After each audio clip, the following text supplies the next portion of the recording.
Hello and welcome to the third episode of Season 2 of House, the Shared Living podcast. I'm Dan Smith from Student Housing Consultancy.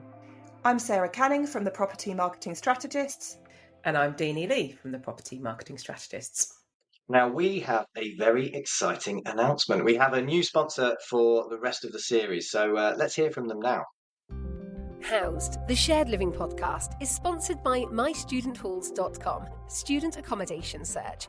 Let's find your place. Now, I've personally worked with My Student Halls for years, so really delighted to have them on board. Well worth reaching out to them as you discuss what you're looking at for this season in terms of your marketing and the exposure that My Student Halls can bring. In terms of this week, Sarah, Deenie, what have we all been up to? Well, we wanted to hear from you because you were flying the house flag at LD events last week. Unfortunately, we couldn't make it work with our diary. So what was that event entailed and what were the interesting topics? This was an LD event, Operational Resi Living, and it was really good. There were probably 300 or so people packed into a room in London, and it was nice and varied. Few friendly faces from PBSA, lots from BTR and co-living, and a couple from Later Living as well. So Honor Barrett from Birchgrove Later Living there, which was great.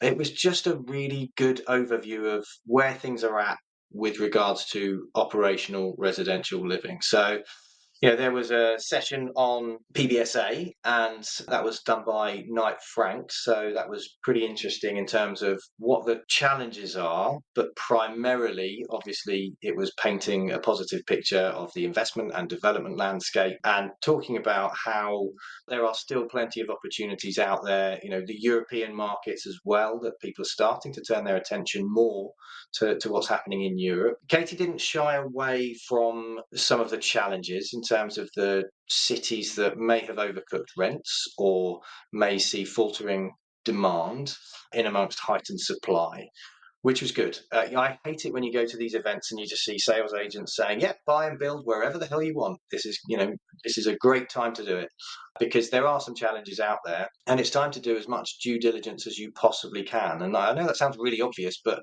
in the past, I just don't think that has really happened. People have just been so focused on the cost of land and cost of build, and let's try and get it for as cheap as possible, that actually they've built some of this stock, and it's the wrong stock in the wrong location, and it's got the wrong underwriting. So that is really a challenge. But yeah, that was a really good session. I was on a panel with Stuart Moore from Kuki, ex-CRM CEO. So that was really interesting. Kuki's a BTR operator.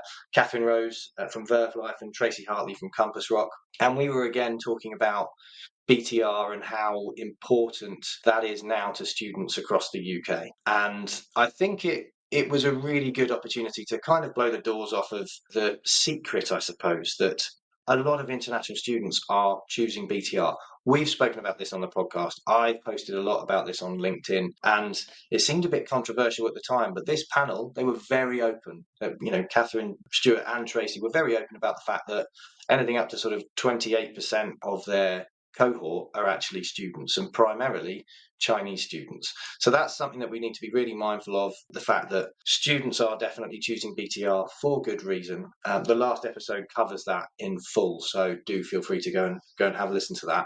But overall, it was just a really good quality event. Would highly recommend being involved if you get the opportunity, and we'll definitely try to be involved next year. I've got a question. Is operational real estate a sign, I guess, that all of these different sectors are beginning to blur, are beginning to collaborate, are beginning to come into one? We've talked about shared living, there's PRS, but up till now, it feels very much that these sectors have been kind of working on their own in little silos. Do you feel that this kind of conference shifted that a little bit? It feels like we're moving towards that era of blended living, and there is definitely some blurring of the lines between co-living, BTR and PBSA. And previously I think that was a little bit of a secret, how many students may live in BTR or co-living and not necessarily in PBSA. And this kind of event gives an opportunity to really open that up to the floor so that we can all talk about it and be really open and honest about it. And that was the really refreshing thing. It wasn't cloak and dagger with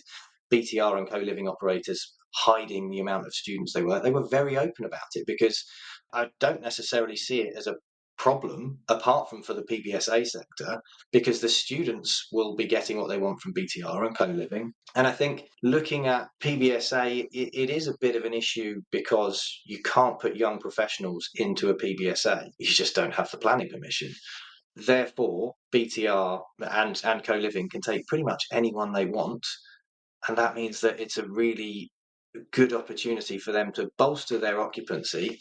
And it may be that we start to see more co-living and BTR developments that can then pivot into student as and when they want. But ultimately, will that help to curate the right kind of culture that the students need? And are the needs of young professionals and students and families as well, because of course, don't forget, families will also be living in BTR in particular, are their needs so different that we can't bridge those gaps? Well, BTR and co-living are proving that everybody can live harmoniously together, whether you're a young professional, an undergrad, a postgrad, a family. And I think that the residents are clearly being more accepting of that. So maybe it's time that we do take a bit of a fresh look as to how those sectors interact and what the opportunities are, but also the threats as well. And I think I was raising a bit of a flag for PBSA to say, hey, look, this is going to be a bit of a challenge in some of these cities where there is a significant BTR and co-living pipeline, and PBSA may bear the brunt of some of that as well. I think part of the problem, particularly with co-living and PBSA, is I don't know, maybe we've got really lazy at communicating the USPs and the benefits, and BTR kind of is that middle place. It's neither co-living nor it's PBSA. And if you just step back at the moment and imagine you're a renter, you don't know this terminology. You've got no idea what the difference of BTR co-living and PBSA is. So say you're a 21-year-old international student and you're just looking for an apartment to live in. You want it to be well managed. You want it to be safe. You want it to be well specced. You want it to be in a great location, and you've probably got quite generous rent budget, and you want all bills included because you're an international student and you've got no idea how bills work.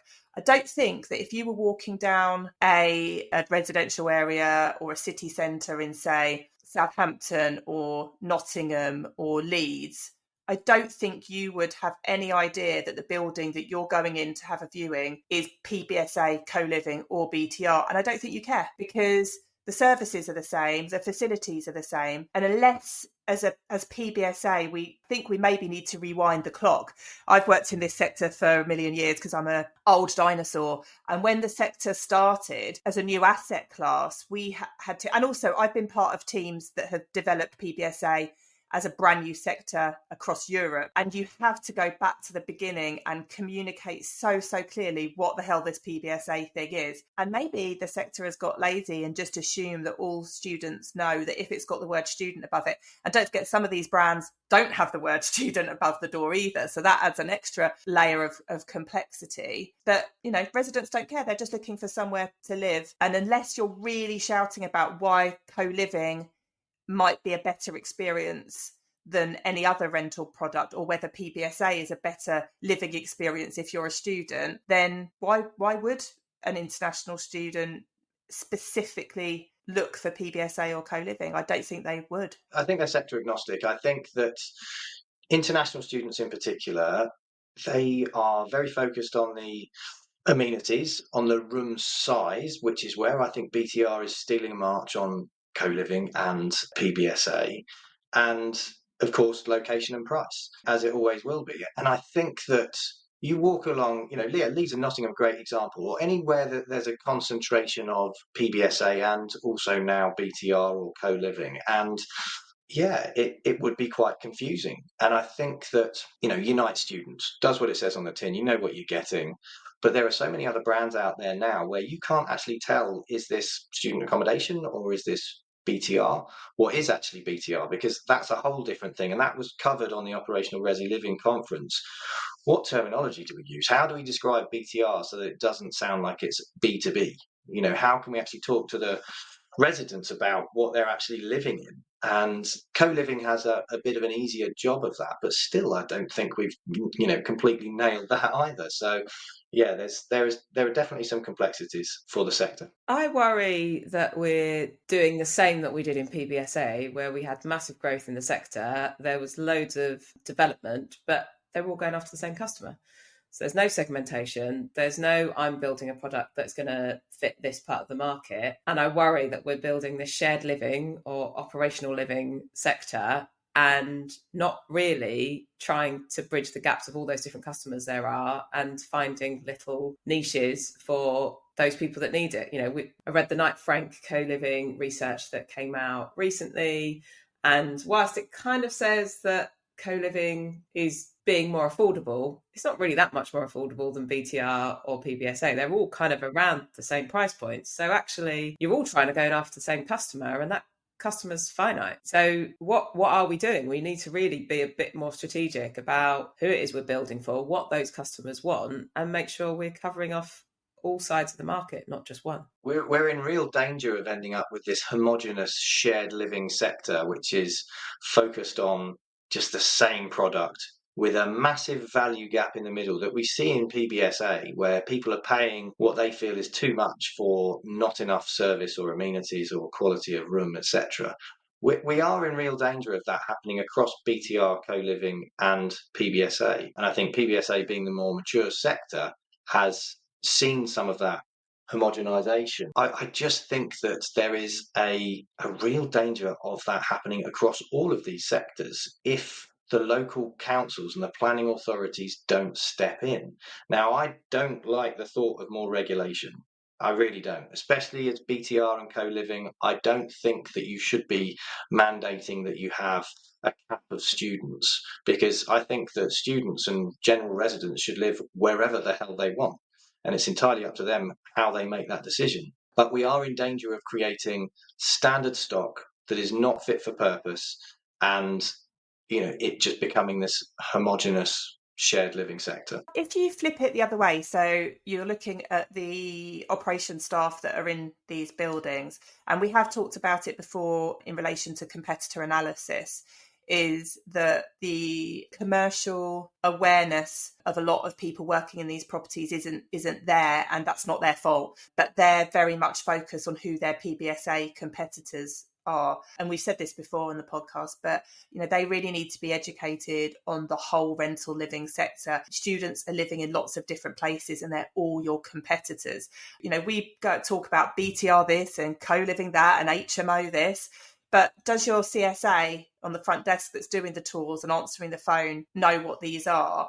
And are they asking, where else are you looking, or where did you book, when they're doing their follow-ups? And if they say XYZ building, if it's not PBSA, I doubt very much they know what that building is, and then they probably just get really awkward and say, okay, thank you, bye, when actually that's really, really great intel that should be passed on, that should be noted where they're losing customers. But also the property teams are the ones that are delivering this service, and it actually feels like they need to double down on the services that benefit students specifically, because that shows that they are the absolute right place for these students to live in, that the students will get a better service, they'll get better understanding, they'll get better support in a PBSA building than in BTR and co-living. But they've really, really got to sell it. I don't, and we see it all the time, and you just talked about it, Dan, about, the facilities and the amenities. You can't sell that as a competitive edge because it's all the same. If BTR, they have roof terraces and shared kitchens and cinema rooms and gyms as well. So I don't think that should be the focus when you're selling and when you're doing viewings. It'll be interesting as we kind of go into a new season of mystery shopping service that we do as to what's actually being sold, because I think this is where PBSA can steal the march, is by being really, really targeted, really segmented, and really confident about what they provide to students. So that's the one thing that PBSA does have in its pocket, that it is the one sector that is clearly targeted to a certain demographic, and therefore they should be really pushing it. And I think we discussed this last week, that if you're then offering 52 weeks, are you really actually delivering for what that student wants? Where if you've got those flexibility of contracts, you're making it much more accessible for the target market that you're trying to get in there. I was just going to take it a step back even further, though, is that actually, yes, we need to educate our staff, our operational staff, about all the types of living options available to people, but actually do planners really understand, and are planners really actually engaged in this process and understanding that just because you sign off a building and it says it's going to be students, that's who's going to live there. And actually, we kind of need an even deeper discussion to say what it is that we're trying to do so we get the right people for the right homes in the right places. I don't know many PBSA operators that can or are flouting their planning regulations with regards to non-students, but BTR just doesn't seem to have many or any, in some places, caps, and same with co-living on the number of students, and that is to the detriment of PBSA. There's no two ways about it. BTR and co-living are benefiting massively from the student market, and that's something. Leeds is a prime example, but also actually I talk about Leeds so much, and it's a basket case of a market this year, Leeds. But you could take Leeds and you could say Nottingham, Bristol, Glasgow, Edinburgh, and even Southampton. Southampton I was in last week working with some investors, and I was just doing some tours, walked across the road from one well-known PBSA, and there was a BTR property that was 30% occupied by international students. They had a Chinese salesperson who was actively selling to 2 Chinese students, and I could tell they were students at the time. And so I know that hasn't really been thought about by any kind of planning regime or local authority.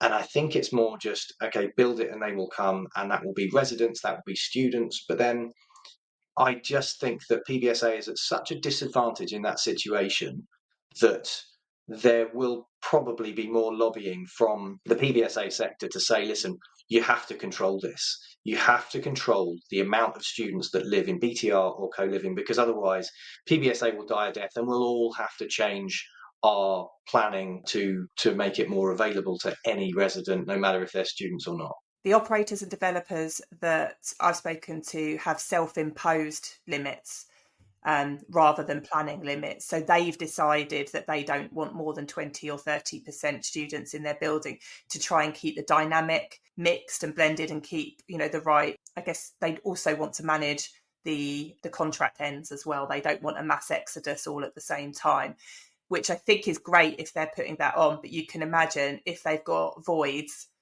and there are students banging on the door wanting rooms, if it's self-imposed, you can see those numbers of 20 or 30%, increasing, which will cause a problem in BTR if it's international students who have to leave at the end of their tenure. That's why the graduate route is better, because you have longevity. But then do they want longevity? Because presumably every time a tenant moves out, they can put the rent up. Whereas you can't do that as aggressively if you've got long-term tenants in. So I think it's an emerging sector that they, like I said, everyone is going after the same customer at the end of the day. But having lots of students in BTR or co-living might cause problems down the line with check-ins, with move-outs, and with, like I said, mass voids at the end of the term. The other risk as well is that PBSA doesn't actually have a product that they can easily pivot into something else. Their product is so well designed for students. I've not made it clear that I have some issues with some of those layouts, but that's how they've been designed. And we've got hundreds of thousands of flats and cluster flats across the country that can't be used for anything else as a student because no one else would live in them. And I think this is the real risk, that we're going to have built loads of buildings that, if student choice means that they're going to go into BTR or co-living, you've got loads of empty buildings that can't be used for anything, which is awful for sustainability, awful for the sector, and a real that planning has gone wrong if that's what we end up with. So it kind of feels that we do need to make a change, and we do need to sort it out.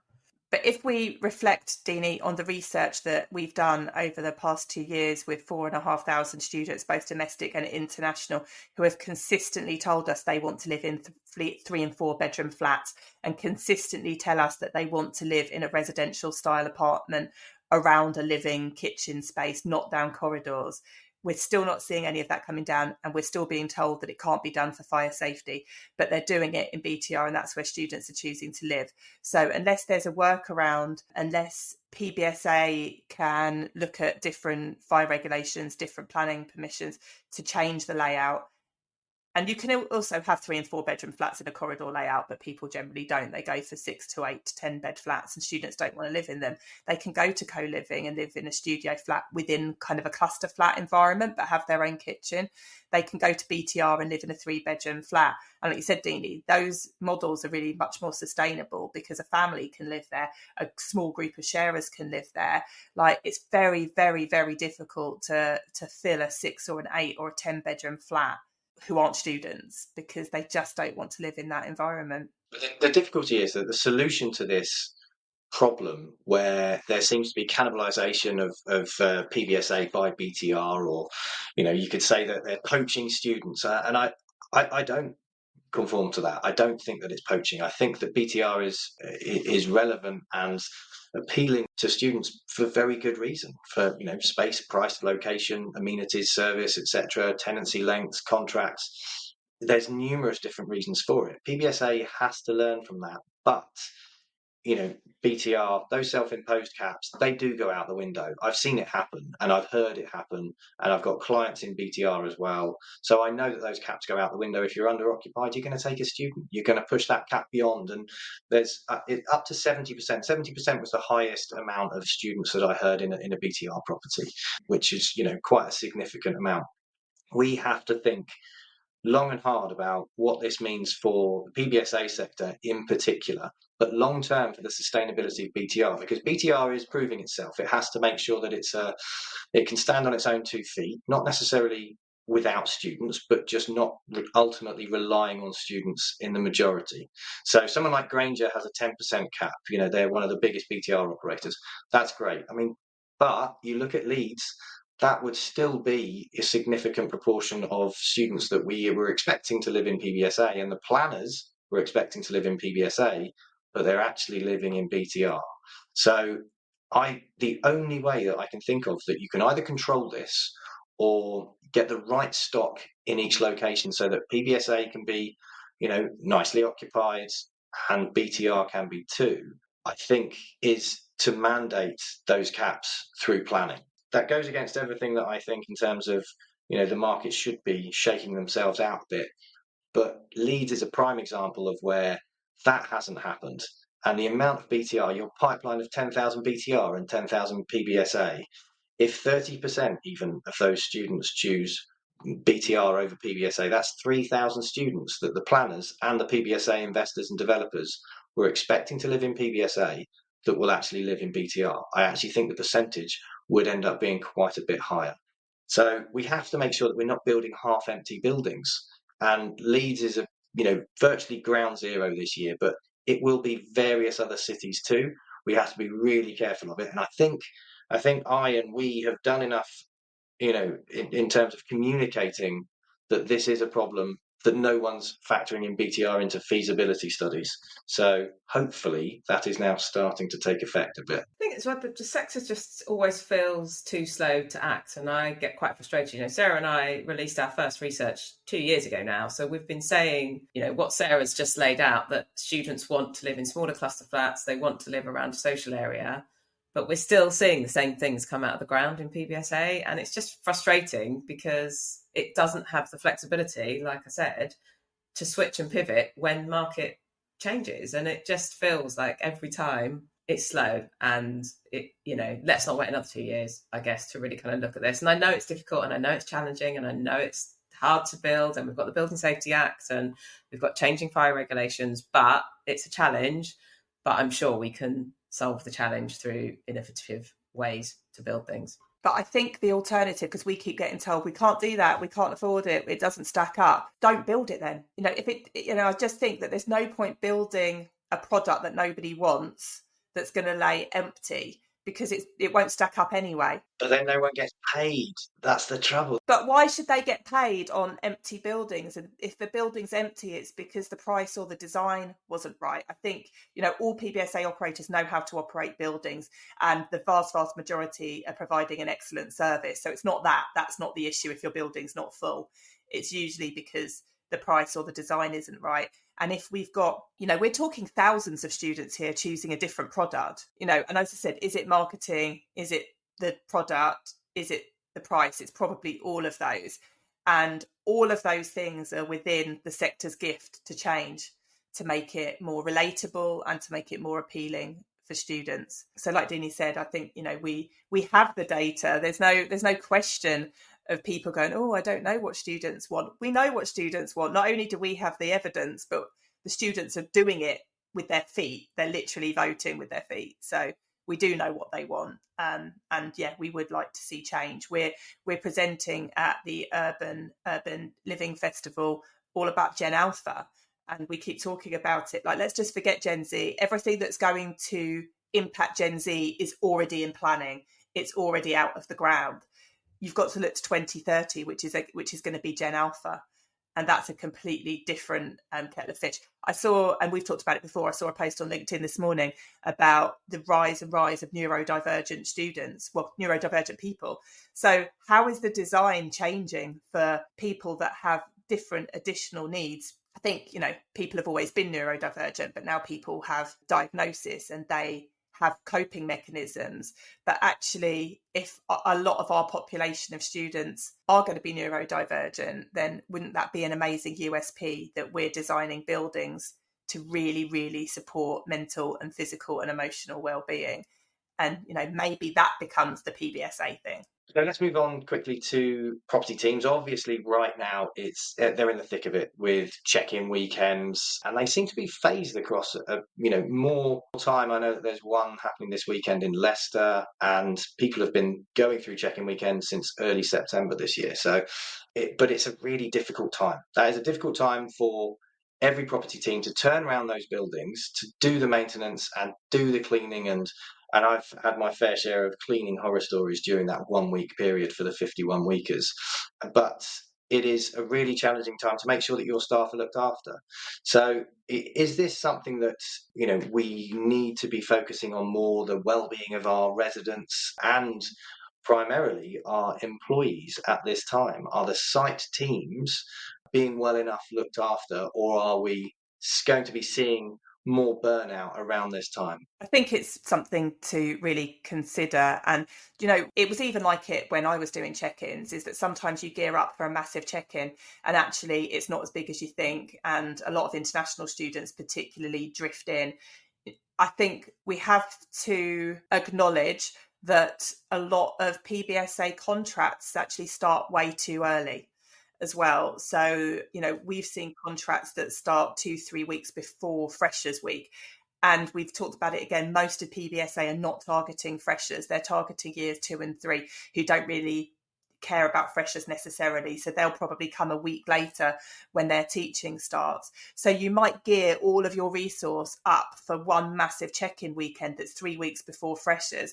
And it's not actually as big as you think. So I think there's a bit of resourcing there. That can you actually spread your teams out a bit more? Can you do a little bit more research and investigation into when people are arriving and plan the resource better? Because it's exhausting. It's so much, and it's brilliant. And I used to love check-in weekends because it just felt like it was the purpose. It was it's what you worked for the whole year. But with that comes enormous pressure and enormous amount of work. And you're gathering people from head office. All of those people, they need time back probably before the end of the year. And the end of the year is when we start selling for the next season. So is that the right time for everybody to take off? And I saw Rebecca O'Hare from Leeds University commenting that can we push back the launch of sales, because it's just so much for everybody to deal with. And it's too much for the students as well. And we would love it, but it would take the whole sector to make a change. And they're not going to. We're marketeers, and we know perfectly well that if we don't launch when everyone else launches, then everyone's going to steal your potential returners and your new bookings. So I can't see a place where it can move back.